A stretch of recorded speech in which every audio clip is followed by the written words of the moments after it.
আজকের আন্তর্জাতিক সংবাদে সকলকে স্বাগতম জানাচ্ছি। প্রথম জানিয়ে দিচ্ছি সংবাদ শিরোনাম। বাইডেনের নিরাপত্তা প্রত্যাহার করে প্রতিশোধ নিলেন ট্রাম্প। 3 জিম্মির বিনিময়ে 183 ফিলিস্তিনি মুক্তি পাচ্ছেন আজ। এরপর থাকছে লেবাননের নতুন সরকারে হিজবুল্লাহ থাকা চলবে না, বললেন মার্কিন রাষ্ট্রদূত।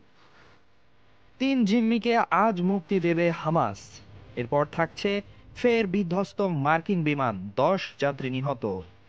এরপর থাকছে উত্তর কোরিয়ার সঙ্গে সম্পর্ক স্থাপনের ঘোষণা ট্রাম্পের। সবশেষে থাকছে ব্রাজিলে ব্যস্ত সড়কে আছড়ে পড়ল বিমান, নিহত 2। এতক্ষণ শুনছিলেন সংবাদ শিরোনাম, এখন শুনবেন বিস্তারিত। আপনি যদি আমাদের চ্যানেলে নতুন হয়ে থাকেন, অবশ্যই আমাদের চ্যানেলটি সাবস্ক্রাইব করবেন। বাইডেনের নিরাপত্তা প্রত্যাহার করে প্রতিশোধ নিলেন ট্রাম্প। সাবেক মার্কিন প্রেসিডেন্ট জো বাইডেনের নিরাপত্তা ছাড়পত্র প্রত্যাহারের ঘোষণা দিয়েছেন বর্তমান প্রেসিডেন্ট ডোনাল্ড ট্রাম্প। এমনকি গোয়েন্দা সংস্থাগুলোর কাছ থেকে প্রতিদিনের ব্রিফিংও পাবেন না বাইডেন। সামাজিক যোগাযোগ মাধ্যমে ট্রুথ সোশ্যালে এক পোস্টে গত বছর সোশ্যাল কাউন্সিলের রবার্ট হারের দেওয়া একটি প্রতিবেদন প্রসঙ্গে উল্লেখ করেছেন ট্রাম্প। ওই প্রতিবেদনের হার লিখেছিলেন, বাইডেন সজ্জন ও বয়স্ক, তার স্মৃতিশক্তি কম। তবে সে সময় বাইডেন তার স্মৃতিশক্তি ঠিক করার দাবি করেছিলেন। যুক্তরাষ্ট্রের রীতি অনুযায়ী দায়িত্ব ছাড়ার পর সাবেক প্রেসিডেন্টরা কিছু গোয়েন্দা তথ্য পান। নিরাপত্তা ছাড়পত্রের আওতায় তারা প্রবেশ সীমিত থাকা জায়গাগুলোতেও যেতে পারেন। গতকাল ট্রাম্প তার পোস্টে আরও লিখেছেন, বাইডেন যেন জাতীয় নিরাপত্তা সংক্রান্ত বিস্তারিত তথ্য না পান তা নিশ্চিত করার জন্য গোয়েন্দা কর্মকর্তাদের নির্দেশনা দিতে বাইডেন তার মেয়াদ পার করেছেন। 2021 সালে মার্কিন প্রেসিডেন্ট হিসেবে দায়িত্ব নেয়ার পর বিবিসিকে বাইডেন বলেছিলেন, তিনি মনে করেন ট্রাম্পের গোয়েন্দা তথ্যগুলো পাওয়াটা ঠিক হবে না। অস্থির প্রকৃতির ট্রাম্প গোপন তথ্যগুলো অন্যদের দিয়ে দিতে পারেন বলে আশঙ্কা জানান তিনি। ওই সময় বাইডেন প্রশ্ন তুলেছিলেন, তাকে গোয়েন্দা তথ্য দেওয়ার কি মূল্য? তিনি কি এমন প্রভাব ফেলবেন, বরং তিনি মুখ ফসকে কিছু বলে ফেলতে পারেন। এবার ট্রাম্প যেই বাইডেনের ওপর সেই প্রতিশোধ নিলেন। 3 জিম্মির বিনিময়ে 183 ফিলিস্তিনি মুক্তি পাচ্ছে আজ। গাজায় যুদ্ধবিরতি ও বন্দি বিনিময় চুক্তির অধীনে 3 জিম্মিকে আজ শনিবার মুক্তি দেবে ফিলিস্তিনি স্বাধীনতাকামী সংগঠন হামাস। এর বিনিময়ে ইসরায়েলি কারাগারে থাকা 183 ফিলিস্তিনিকে মুক্তি দেওয়া হবে আজ।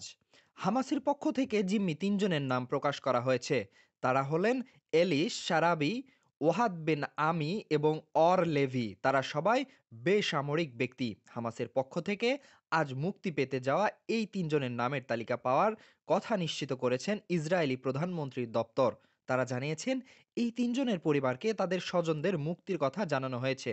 এদিকে ফিলিস্তিন বন্দি বিষয়ক কমিশন 183 জন ফিলিস্তিনি বন্দির নাম প্রকাশ করেছে। বন্দীদের মধ্যে 18 জন যাবজ্জীবন এবং 54 জন দীর্ঘমেয়াদী কারাভোগ করছিলেন। এছাড়াও এদের মধ্যে 111 জন ফিলিস্তিনি রয়েছে, যাদের 2023 সালের 7ই অক্টোবর ইসরায়েলে হামাসে হামলার পর গাজা থেকে আটক করা হয়। তাদের সবাই পুরুষ, বয়স 20 থেকে 61 বছর। গত 19 জানুয়ারি ইসরায়েল ও হামাসের মধ্যে যুদ্ধবিরতি কার্যকর হয়। এরপর থেকে এখন পর্যন্ত 18 জন জিম্মিকে মুক্তি দিয়েছে হামাস। ইসরায়েলের পক্ষ থেকে 383 জন ফিলিস্তিনি বন্দীকে মুক্তি করা হয়েছে। লেবাননের নতুন সরকারে হিজবুল্লাহ থাকা চলবে না, বললেন মার্কিন রাষ্ট্রদূত। মার্কিন মধ্যপ্রাচ্যে বিশেষ দূত মর্গান ওতারগাস শুক্রবার বলেছেন, লেবাননের নতুন সরকারে হিজবুল্লাহর উপস্থিতি যুক্তরাষ্ট্রের জন্য একটি লাল রেখা। তিনি দাবি করছেন, লেবাননের আগামী সরকারে হিজবুল্লাহ প্রতিনিধিত্ব করতে পারবে না। বৈরত্ব লেবাননের প্রেসিডেন্ট জোসেফ আউনের সঙ্গে সাক্ষাতের পর ওর্তাগাস বলেন, আমি স্পষ্ট করে দিয়েছি, হিজবুল্লাহ লেবাননের জনগণকে সন্ত্রাসের মাধ্যমে নিয়ন্ত্রণ করতে পারবে না এবং এর মধ্যে সরকার তাদেরকেও অংশগ্রহণ অন্তর্ভুক্ত। তিনি আরও বলেন, ইসরায়েল হিজবুল্লাহকে পরাজিত করেছে এবং আমাদের মিত্র ইসরায়েলের প্রতি আমরা কৃতজ্ঞ। ওতারগাস উল্লেখ করেন, দীর্ঘ 1 বছর সংঘাতের পর ইসরায়েলের সঙ্গে 2 মাসের সর্বাত্মক যুদ্ধে হিজবুল্লাহ দুর্বল হয়ে পড়েছে। ট্রাম্প প্রশাসনের নিয়োগ পাওয়া ওতারগাসের এটি প্রথম সরকারি বিদেশ সফর। লেবাননে নতুন সরকার গঠনের প্রচেষ্টা থমকে আছে। জানুয়ারিতে নতুন প্রেসিডেন্ট ও প্রধানমন্ত্রী মনোনীত হলে এখনও সরকার গঠন সম্ভব হয়নি। সরকার হিজবুল্লাহর অন্তর্ভুক্তির সম্ভাবনা সম্পর্কে মার্কিন অবস্থান সম্পর্কে জানাতে চাইলে ওর্তাগাস বলেন, আমি অবশ্যই হিজবুল্লাহকে ভয় পাই না। আমি তাদের ভয় পাই না, কারণ তারা সামরিকভাবে পরাজিত হয়েছে। আমরা আমেরিকার স্পষ্ট লাল রেখা নির্ধারণ করেছি এবং তারা লেবাননের জনগণকে সন্ত্রাসী কর্মকাণ্ড ভীতি করতে সক্ষম হবে না, এবং এর মধ্যে সরকারের অন্তর্ভুক্তি আসছে। লেবানন ও বিশ্বজুড়ে হিজবুল্লাহ সন্ত্রাসের শাসনের সমাপ্তি শুরু হয়েছে এবং এটি শেষও হয়ে গেছে। ফের বিধ্বস্ত মার্কিন বিমান, 10 যাত্রী নিহত। যুক্তরাষ্ট্রের আলাস্কায় একটি যাত্রীবাহী উড়োজাহাজ বিধ্বস্ত হয়ে চালক সহ সব যাত্রী নিহত হয়েছেন। এতে 10 জন যাত্রী ছিল বলে জানা গেছে। মার্কিন গণমাধ্যম নিউ ইয়র্ক পোস্ট জানিয়েছে, বিধ্বস্ত উড়োজাহাজটি ছিল মার্কিন বিমান পরিষেবা সংস্থা বেরিং এয়ারের একটি সেসনা ক্যাটাগরির বিমান। এই ক্যাটাগরির বিমানগুলো ছোট আকারের হয়। এতে 10 জন যাত্রী ছিল বলে জানা গেছে। বেরিং এয়ারের অপারেশনস বিভাগের পরিচালক বলেন, বৃহস্পতিবার স্থানীয় সময় দুপুরের দিকে অ্যালাস্কার পশ্চিমাঞ্চলে নরটাউনের উদ্দেশ্যে রওনা হয়েছিল উড়োজাহাজটি।